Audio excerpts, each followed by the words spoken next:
Hello everyone, hope you're doing well. We are back on the dev server for update Hornet Sting, and it's time to have a look at the namesake. This is the Hornet, but what we're also going to do in this video is look at all of the other aviation in the game. Well, airplanes, I should say. We'll do a separate video for helicopters because they've actually had a ton of interesting updates to them. So let's get into it. Let's have a look and see what is happening with these machines. As always, if you enjoy the content, make sure to subscribe, and let's get started. So, FA-18s. We have 3 of them in the American tech tree, and there is 1 of them in the Swedish tech tree. So we're first of all going to focus on the ones which are in the American tech tree.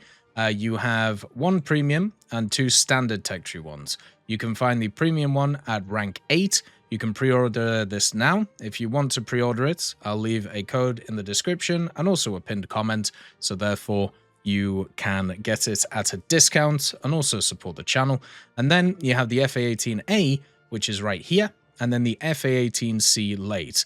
You also have the F-14s, which have been grouped together, meaning that it'll be a little bit easier to grind through them if you want to get that FA-18C late. So the question is, what is the difference between all of these different variants? You can see that the FA-18C is 13.0, the FA-18A is 12.7, and the AC late is 14.0 in air. In ground, they also change when it comes to their BRs. So the lowest BR one is the FA-18A.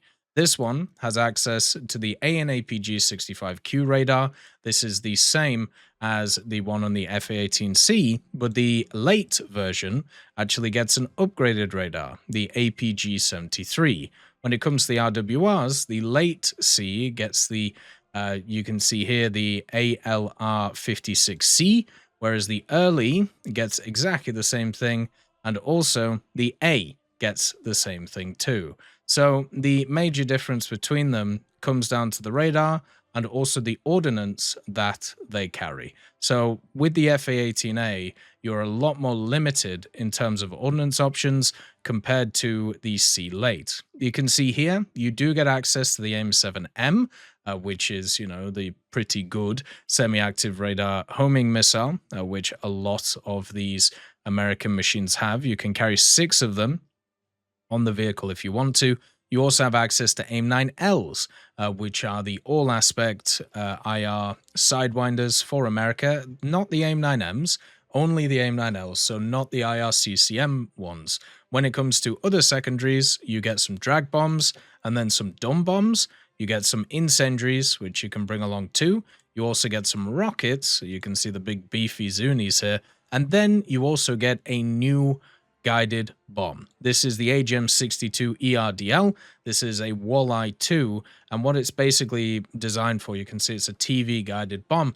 This one is designed for kind of extra range compared to other ones that we have in the game. So this is kind of the unique thing that this FA-18 gets. So if you want to use this in ground forces, the main thing you're going to use is the AGM-62s with a combination of the kind of you know, the air-to-air missiles to try and keep everything else alive. So the main thing this one doesn't have any active radar homing missiles, and also doesn't have any absolutely crazy CAS. It does technically have a targeting pod on it, but I'm guessing you have to do this. Yeah, you have to do this and then put the optical pod on, which is what I've done here. So the thermal pod, which is right here, alongside the 2 guided TV bombs, is going to be pretty fun to use. So that is the first standard tech tree one. Then you have also the FA-18C early. This is the premium version. If you have a look at another like area, the FA-18A has the F404 G400s, the C early has the G400s too, and the late has the 402s. So a slight change in terms of the engines as well. But with the early, the major change is the secondary armaments once again. So instead of just having access to the kind of AIM-9Ls and then AIM-7Ms like the other one does, this vehicle gets access to the AIM-7P.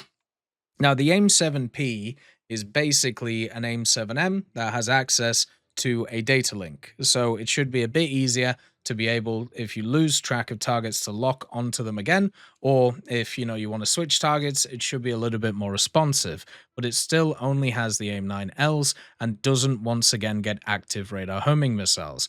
In the department of CAS, it gets a lot more options though, including the paveways, the drag bombs, and then also some dumb bombs. You get some JDAMs as well. Oh, sorry, these are paveways, my bad. And then also you get some bigger paveways, some rockets, and then you get the AGMs, and then you get these massive ERDL guided bombs too. So you do at least get the TV guided bombs plus the Mavericks, which are around. You get the AGM 65Fs, which are the SAP HEs, and then also the AGM 65Es. Now, the difference between these, even though they're both they're both SAP HEs, the guidance system. These are IR guided and these are laser guided. So depending on what you prefer using, whether it's the pod or whether it's other things, you can use whatever you want. They both have very good range on them as well, and generally can do really well as you go in. But yeah, you have a lot more ordnance options. Generally, I would say these ordnance options are mainly better than what you get on the FA-18A, and that's basically why you would play this premium. So you could use these and go around the place and have a bit of fun. It's still lacking the active radar homing missiles, but that at least is, something that the FA-18C late fixes. So this vehicle is the kind of ultimate vehicle for the FA-18s in the American tech tree. It has the best camo and also the best loadouts. The other thing I would also like to mention at this point is all of them have access to the 20mm M61A1 cannon, and they also have access to only 60 countermeasures. So maybe they'll get some pods in the future, but at least right now, that's quite weak. The FA-18C late has access to a bunch of munitions. You can see here, the table is absolutely massive. And a big difference between it and the C early is access to AMRAMs. It can actually carry 10 of them plus 2 AIM-9Ms on the wings too. So if you want to bring all the AMRAMs in the world with these kind of hard points, which can carry 2 of them, you are able to do that pretty effectively. So you can bring 2 AIM-9Ms and then 10 AMRAMs and just have a ridiculous time in air combat. The other thing you can also do is use all of the ground ordnance, and this one is the one that gets access to JDAMs. So the other two do not get access to JDAMs, only this one does in the American tech tree. You do get access to paveways, drag bombs, dumb bombs.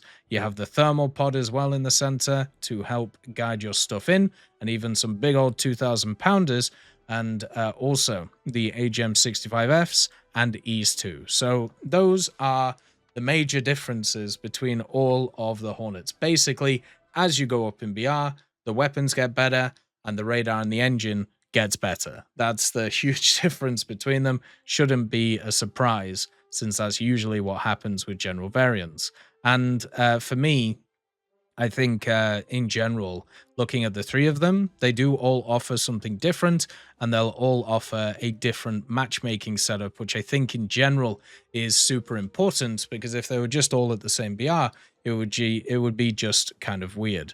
The other thing that these vehicles already have modeled and ready to go is their cockpits. Their cockpit looks really nice, and I thought in general it would be nice just to kind of show you. So this is the cockpit. You can see that it has all of the digitalized setup for it. You can see the kind of radar, which is being used as well. And then also the digital HUD, which is here as well. All of it looks really nice. And then what we can do is we can just launch AMRAM at this guy. There you go. And off it goes into the sunset. But yeah, this looks absolutely beautiful. Everything looks super nice on it, and hopefully in the future more people can enjoy this wonderful machine. The other thing they also have added, which is probably easier to demonstrate on the SU-30, is they've added a switch maneuver and limits mode. This basically turns off your AOA limits, so this means that you can just pull just silly maneuvers but also you just bleed a metric ton of speed, right? So you've got to be a little bit careful in terms of what you decide to do with it. But as I said, we'll we'll show you a bit more with the SU-30SM. So that's the American Hornet. Okay. Now the equivalent for the Russians is the SU-30SM. This is a huge upgrade over the SU-27SM because of all of its weapons and also all of its other stuff. So the vehicle is just better in every single way. There isn't a area where it kind of falters compared to the SU-27. Its maneuverability is better. They've stolen my thing.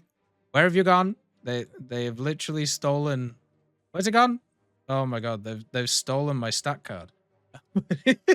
But the SU-30SM has access to new missiles, has access to, new abilities that make it really interesting. So let's try again. Are you going to load this time? Nope, it's just gone. All right, fair enough.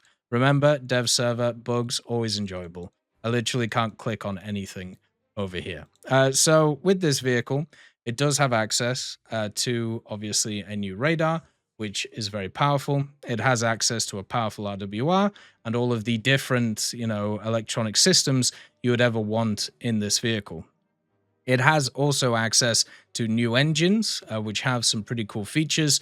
They do have the good old thrust stuff that people have wanted to see in the game. So they do move their nozzles, and that means that, you can actually push the power in different areas to be able to turn better, basically. The other thing that it has access to is something we haven't seen in War Thunder before, and that is a ridiculous amount of missiles. So the Russian planes in War Thunder already have a lot of missiles.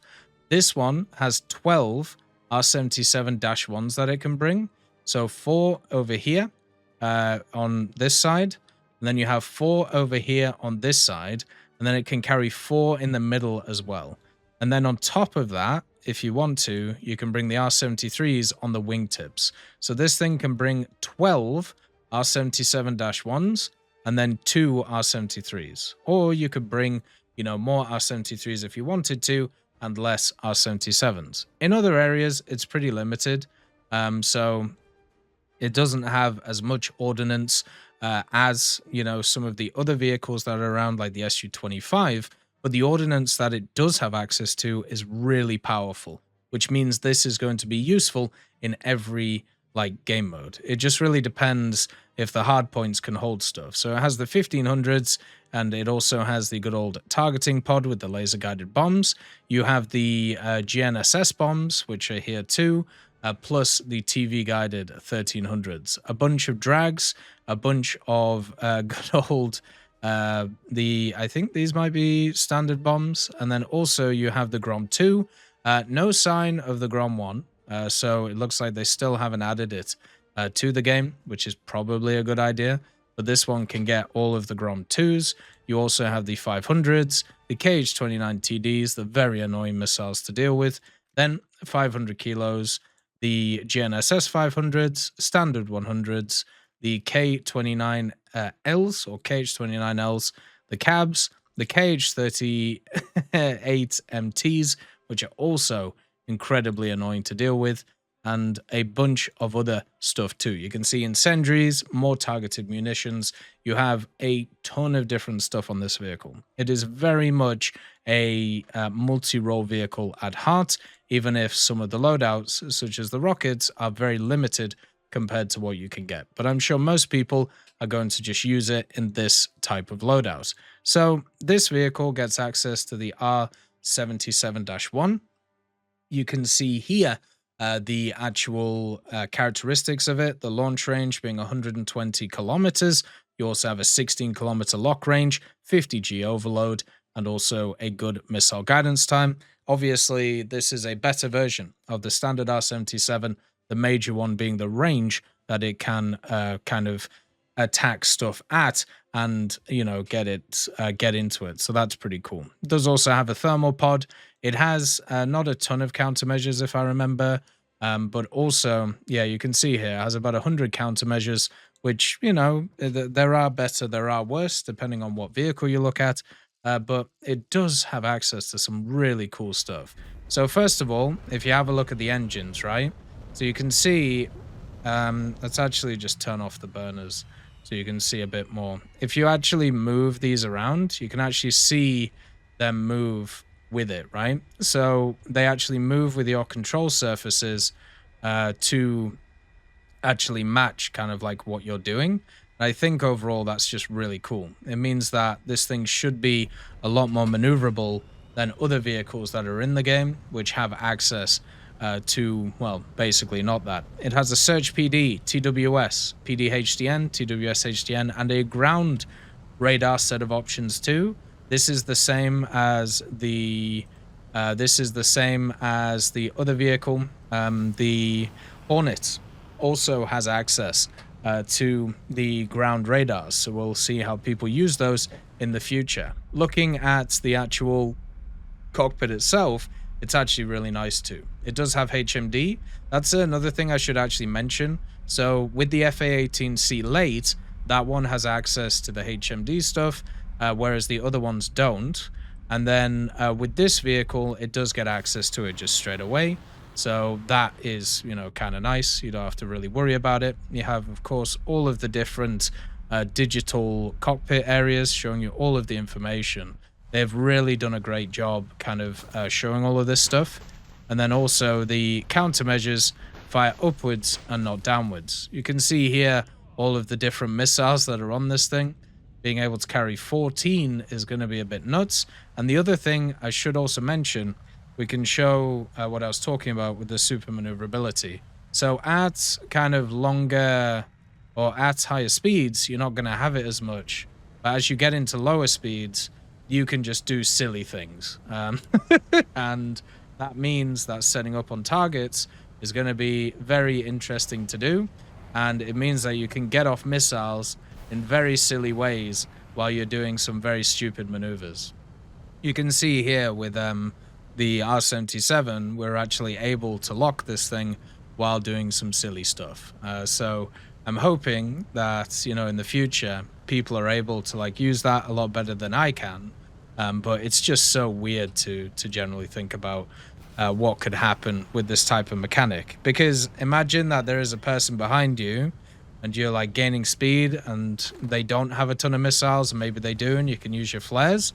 And then what you do is you like, you know, you break speed, you know, you lose a ton of speed in a turn like this, and then you let them overshoot, and then you know, get your R73 out, and then you hammer them with that, and then you go about your day. That's how you're supposed to use this, whether you are able to do that or not. So we'll have to see what kind of goes on with it. The other thing to also mention, this is not just a feature that is coming to the SU-30SM. It's also coming to stuff like the FA-18s. I'm pretty sure it's also coming to the F-16s and many other vehicles that are around the place. So a lot of good stuff for this vehicle, and hopefully, you know, people will enjoy it. The other vehicles that we have access to, we have the J11B.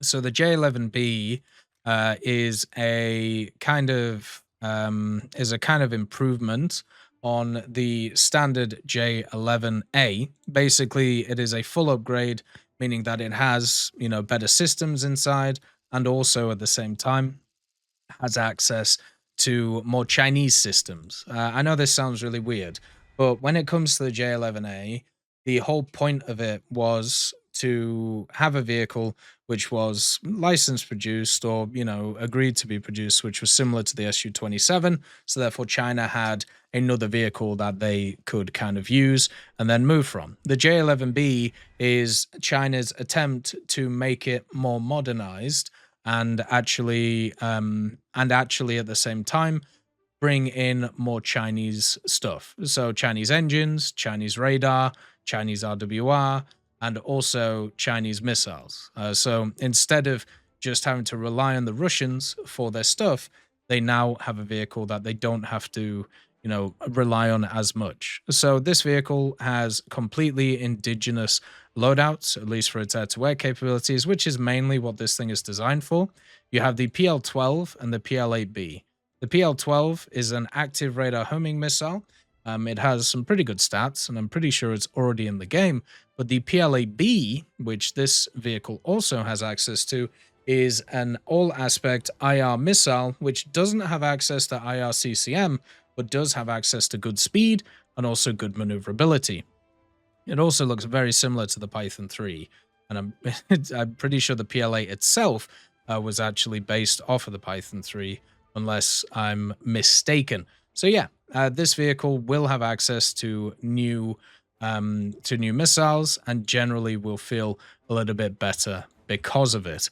The next vehicle is the Tornado IDS MLU RE. So this is actually folded. Oh, I should show you where the vehicles are. The Su-30SM is after the Su-27SM.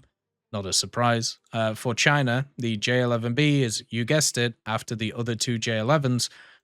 And this Tornado is actually grouped with the Tornado IDS 1995. So what is this MLU RET8 thing? It's basically a midlife upgrade for the Tornado, and it improved the electronics, it improved the computer systems on board, so it had the ability to use the AGM-88 and also SDB bombs. So it shouldn't be, at least right now, too different to what Italy already has, but one of the things I have to say, it's not finished yet. It's not fully modeled, and it doesn't have access to any of its weapon systems. So what we'll have to do in the future is come back to this and see what it looks like. And generally, I think it should be okay. For Sweden, we have access to the F-18C. Now, the F-18C, this one is just kind of a all air fighter version. There's not really a lot of CAS for this. It's a 14.0 because it has access to the AIM-9M and the AIM-120B and nothing really else. So you know how all of the other FA-18s in the game in the American tech tree, they are much more multi-role. This vehicle doesn't get access to any multi-role capabilities. It is just designed around air-to-air, and that's it. This is the Finnish F-18, which is coming into the Swedish tech tree. So it has the fun IRCCM all-aspect IR missiles. It has the AIM-120Bs. It can carry 10 of them. And then also it gets a drop tanks, and that's really about it. So if you want to have just like an air superiority variant of the F-18, this is the one which is going to do that. You can see it after the MiG-21 BIS here, which is really nice. And also, it is, you know, another nation that's getting the Hornet. Hopefully in the future, we'll see more of them as it goes along. So you can see here, it does have access to the super maneuverability. Talking about some of the other things it has. So you can see with the, oh, this one doesn't have it. For some reason, this one doesn't have the HMD, but the C-Late for the Americans does have access to it. So I don't really know what's going on there. But it also does have access to a very nice radar with search, TWS, and then also all of the HDN stuff and the GMT stuff too. So it looks like there might be a bug with that. But the fact it has the AIM-120s, the fact that it doesn't have its cockpit modeled yet, but it does at least have access to all of its flares. So at least I suppose there's that. But it's not, for some reason, fully set up yet. We'll have to see what kind of goes on with this general vehicle. So yeah, if you want just a vehicle which is more designed around air-to-air, nothing else, this would be it. But then again, all of the Hornets are going to be pretty good at air-to-air at their specific BRs.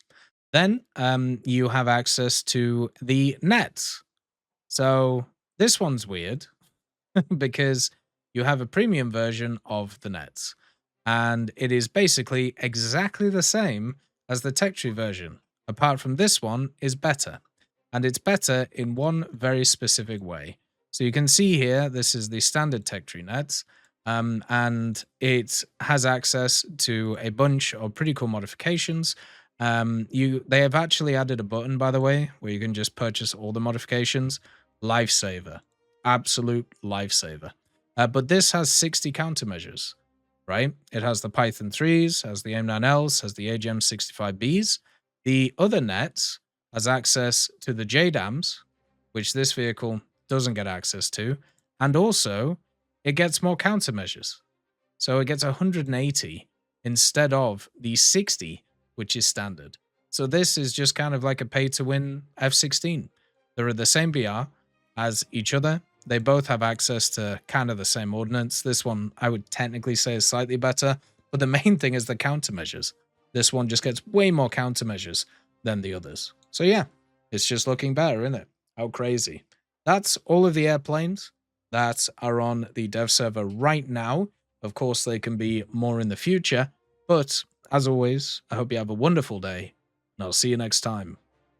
I'd just like to thank GMG Smiley, CD Beans, Chieftain Mike, EMN3 Galaxy, Tulio Pontecorvo, Brendan Quinn, Carrion Crow, Gus Irenicus, Pyman, Wartinder, Teddy, Daniel Stanton, Martinez, B. Young, Ozzy Panzer, Alan Hacker, Liam Shear, Opium Prime, Lafouche, Sem, Aslan, Uncle Bean, and Derek R. for supporting the channel.